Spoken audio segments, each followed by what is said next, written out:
2006 RSSന്റെ പരിപാടിയിൽ പോയി പങ്കെടുത്ത് ഗുരുജി ഗോൾവാക്കറുടെ മുമ്പിൽ ലൈറ്റ് തെളിയിച്ച അവരുടെ പുസ്തക പ്രകാശന ചടങ്ങിൽ തൃശ്ശൂരിൽ പോയി പങ്കെടുത്ത ആളാണ് സതീശൻ. അപ്പോൾ സതീശൻ, കെ മുരളീധരൻ, രമേശ് ചെന്നിത്തല ഇവർ 2014 മുമ്പ് ഇവരൊക്കെ പുലർത്തിക്കൊണ്ടുവന്നൊരു രാഷ്ട്രീയമുണ്ട്. ആ രാഷ്ട്രീയത്തിൽ നിന്ന് അവർക്കും മാറ്റം വന്നിട്ടുണ്ട്. ചെന്നിത്തലയ്ക്ക് പോലും മാറ്റം വന്നിട്ടുണ്ടെന്ന് വിശ്വസിക്കുന്ന ഒരാളാണ് ഞാൻ. 2014 മുമ്പുള്ള ചെന്നിത്തല അല്ല ഇപ്പോൾ ഉള്ള ചെന്നിത്തല.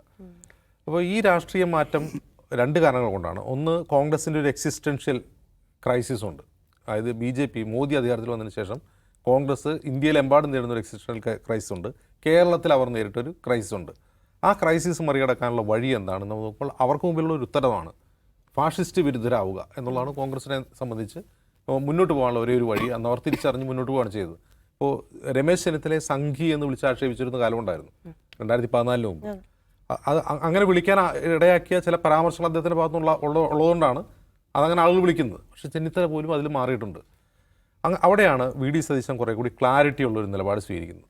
എന്തുകൊണ്ടാണ് ചെന്നിത്തലയ്ക്കും KC വേണുഗോപാലിനും ആ ക്ലാരിറ്റി ഇല്ലാത്തത്, വെള്ളാപ്പള്ളി വിഷയത്തിലാണെങ്കിൽ ആ ക്ലാരിറ്റി ഇല്ലാത്തതെന്ന് ചോദിച്ചാൽ, ചെന്നിത്തലയും KC വേണുഗോപാലും വിചാരിക്കുന്നത് വെള്ളാപ്പള്ളി നടേശൻ വോട്ട് തരുമെന്നാണ്. അതായത് അദ്ദേഹം വോട്ട് തരുന്ന ഒരു യന്ത്രമല്ല എന്ന് അദ്ദേഹം പല തെരഞ്ഞെടുപ്പിലും തെളിയിച്ചിട്ടുണ്ട്. വെള്ളാപ്പള്ളി നടേശൻ അങ്ങനെ വോട്ട് തരുന്ന യന്ത്രമല്ല. അദ്ദേഹം പറയുന്ന സ്ഥാനാർത്ഥി തോക്കുകയും അദ്ദേഹം തോൽപ്പിക്കാൻ ആവശ്യപ്പെടുന്നവർ ജയിക്കുകയും ചെയ്ത എത്രയോ ഉദാഹരണങ്ങൾ അതിനു മുമ്പ് ഉണ്ടായിട്ടുണ്ട്. ഇപ്പോഴുള്ളൊരു സവിശേഷ സാഹചര്യം, അതായത് കേരളം മാറിയതിൻ്റെ ഒരു സാഹചര്യം, ഈ സമുദായ സംഘടനകൾ പറയുന്നിടത്ത് വോട്ടില്ല. സമുദായ സംഘടനകൾ പറയുന്നിടത്ത് എല്ലാ ആളുകൾ വോട്ട് ചെയ്യുന്നുള്ളത് പല തെരഞ്ഞെടുപ്പുകളിൽ തെളിയിക്കപ്പെട്ടതാണ്. സമുദായ സംഘടനകളേക്കാൾ കുറേ കൂടി ഇൻഫോംഡ് അല്ലെങ്കിൽ മിസ്ഇൻഫോംഡോ ആയിട്ടുള്ള വോട്ടർമാരാണ് കേരളത്തിലുള്ളത്. അത് ഇൻഫർമേഷന് ഒരു കുറവുമില്ല, അല്ലെങ്കിൽ ഒരാളെ വോട്ട് ചെയ്യാൻ മറ്റാരെങ്കിലും ഗൈഡ് ചെയ്യണമെന്നില്ല എന്നുള്ളതാണ് ഇന്നത്തെ അവസ്ഥ. കാരണം നമ്മൾ വോട്ടർമാരിൽ ബഹുഭൂരിഭാഗവും ചെറുപ്പക്കാരാണ്. ഈ ചെറുപ്പക്കാർ രാഷ്ട്രീയത്തെക്കുറിച്ച് ബോധ്യമുള്ളവരാണ്. ഇനി അതിൽ താല്പര്യമില്ല എന്നുള്ളത് വേറെ കാര്യം. എനിക്ക് രാഷ്ട്രീയത്തിൽ താല്പര്യമില്ല എന്ന് പറയുന്നവരുണ്ടാകാം, പക്ഷേ രാഷ്ട്രീയത്തെക്കുറിച്ച് ഇൻഫോംഡോ മിസ്ഇൻഫോംഡോ ആണ്. തെറ്റായ രീതിയിൽ ഇൻഫർമേഷൻ കിട്ടിയിട്ടുണ്ടാകാം, ശരിയായ രീതിയിൽ ഇൻഫർമേഷൻ ഇല്ലാത്തവരല്ല വോട്ടർമാർ. ഇതാണ് ഒന്നാമത്തെ കാര്യം. ഇപ്പോൾ നമ്മൾ കണ്ടുവരുന്ന ട്രെൻഡ് എന്താണെന്ന് വെച്ചാൽ, ഈ ഇൻഫോംഡ് ആയിട്ടുള്ള വോട്ടർമാർക്ക് അറിയാം എവിടെ വോട്ട് ചെയ്യണം എന്നുള്ളത്, എന്തിനു വോട്ട് ചെയ്യണം, എവിടെ വോട്ട് ചെയ്യണം എന്ന് അവർക്കറിയാം. അതിൽ ഏതെങ്കിലും ഒരു സാമുദായിക ആചാര്യൻ്റെയോ സമുദായ നേതാവിൻ്റെ ആഹ്വാനം കാതോർത്ത് നിൽക്കുന്നവരല്ല വോട്ടർമാർ എന്നുള്ള ഒന്നാമത്തെ കാര്യം. ഇത് സതീശൻ തിരിച്ചറിയുന്നു എന്നുള്ളതാണ് അദ്ദേഹത്തിൻ്റെ ഒരു ഗുണം. അതുകൊണ്ടാണ് എന്ത് ചെയ്യുന്നത്, ഇപ്പോഴത്തെ ട്രെൻഡ് ആളുകൾ എന്ത് ചിന്തിക്കുന്നത് അത് അദ്ദേഹം മനസ്സിലാക്കിക്കൊണ്ടാണ് അതിശക്തമായ ഫാഷിസ്റ്റ് വിരുദ്ധ നിലപാട് സ്വീകരിക്കുക എന്നുള്ളതാണ് അദ്ദേഹത്തിൻ്റെ രീതി. വർഗീയതയോടെ ഒരു തരത്തിലും സന്ധിയാവാതിരിക്കുക, ഹേറ്റ് സ്പീച്ച് നടന്നവരെ തള്ളി പറയുക എന്നുള്ളതാണ് അദ്ദേഹം സ്വീകരിക്കുന്ന രീതി. അതിലും അദ്ദേഹത്തിന് വീഴ്ചകൾ വരുന്നുണ്ട്. ഒരു വിദ്വേഷ യൂട്യൂബറെ അദ്ദേഹം ഒരു വിരുന്നിലേക്ക് ക്ഷണിക്കുന്ന ഫോട്ടോ ഇപ്പോഴും പ്രചരിക്കുന്നുണ്ട്. അടുത്ത കാലത്താണ്, കഴിഞ്ഞ വർഷം നടന്ന കാര്യമാണ്. അതിൽ വീഴ്ച വന്നിട്ടില്ല എന്നല്ല, പക്ഷേ അദ്ദേഹം മനസ്സിലാക്കുന്നൊരു കാര്യം, അത് അതിശക്തമായ ഫാഷിസ്റ്റ് വിരുദ്ധ വർഗീയ വിരുദ്ധ നിലപാട് സ്വീകരിച്ചാൽ ജനം തങ്ങൾക്ക് വോട്ട് ചെയ്യും, യുവാക്കൾ വോട്ട് ചെയ്യും. കാരണം കേരളത്തിലെ യുവാക്കൾക്കിടയിൽ ഉണ്ടാകുന്നൊരു മാറ്റം, ഇത്തരത്തിലുള്ള നെഗറ്റീവ് പൊളിറ്റിക്സ് ഉണ്ടല്ലോ, വർഗീയത പറയുക, വിദ്വേഷം പ്രചരിപ്പിക്കുക, എന്നിട്ട് വോട്ട് ചോദിക്കുക, അതിനോട് വിപ്രതിപത്തിയുണ്ട്. ഏതെങ്കിലും രാഷ്ട്രീയ പാർട്ടിയുടെ ഭാഗമായി നിൽക്കുന്ന ആളുകളെക്കുറിച്ചല്ല ഞാൻ പറയുന്നത്. എനിക്ക് രാഷ്ട്രീയത്തിൽ താല്പര്യമില്ല എന്ന് പറയുന്ന യുവാക്കൾക്കിടയിൽ പോലും ഈ ഹെയ്റ്റ് പ്രചരിപ്പിക്കുന്നതിനോട്, വിദ്വേഷം പറയുന്ന യുവാക്കൾക്കിടയിൽ വലിയ വിപ്രതിപത്തിയുണ്ട്. ആ വോട്ട് ബാങ്കിനെയാണ് സതീശൻ അഡ്രസ്സ് ചെയ്യുന്നത്. ഇതാണ് ഒന്നാമത്തെ കാര്യം.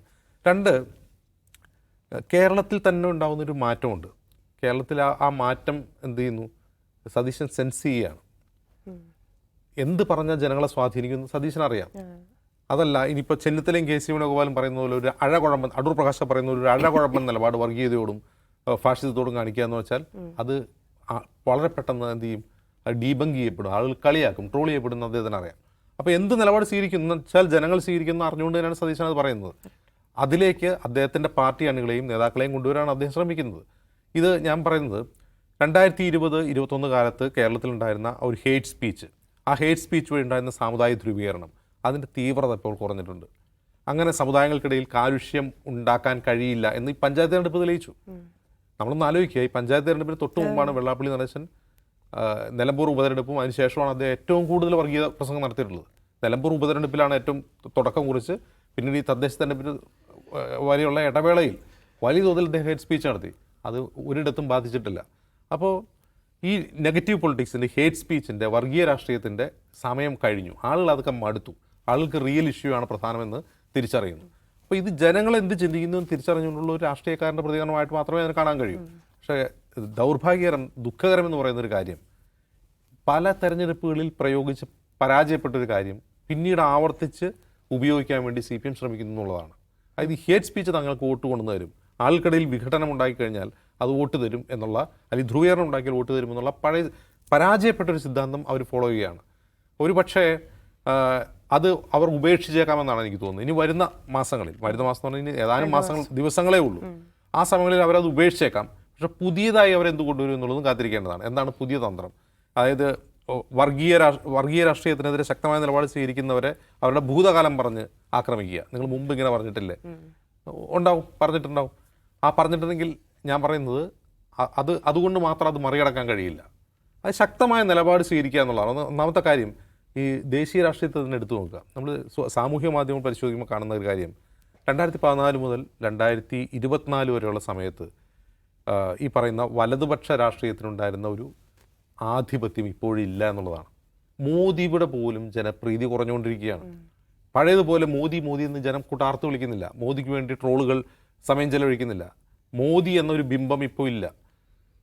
ഇപ്പോൾ എന്താണ്? ഇപ്പോൾ അങ്ങനെ ഒരു വലതുപക്ഷ രാഷ്ട്രീയത്തിന് അനുകൂലമായൊരു പബ്ലിക് സെൻറ്റിമെൻറ്റ്സ് ഇല്ല. അതുകൊണ്ടുകൂടിയാണ് നമ്മൾ ഈ തെരഞ്ഞെടുപ്പിലെ ഫ്രോഡ് പോലും ചോദ്യം ചെയ്യപ്പെടുന്നത്. തെരഞ്ഞെടുപ്പ് അട്ടിമറി 2024 ശേഷം ഉണ്ടായ പ്രതിഭാസമല്ല. 2014 ശേഷം 2021 വരെയുള്ള കാലത്ത് പല ഘട്ടങ്ങളിൽ ഈ പ്രശ്നം ഉണ്ടായിട്ടുണ്ട്.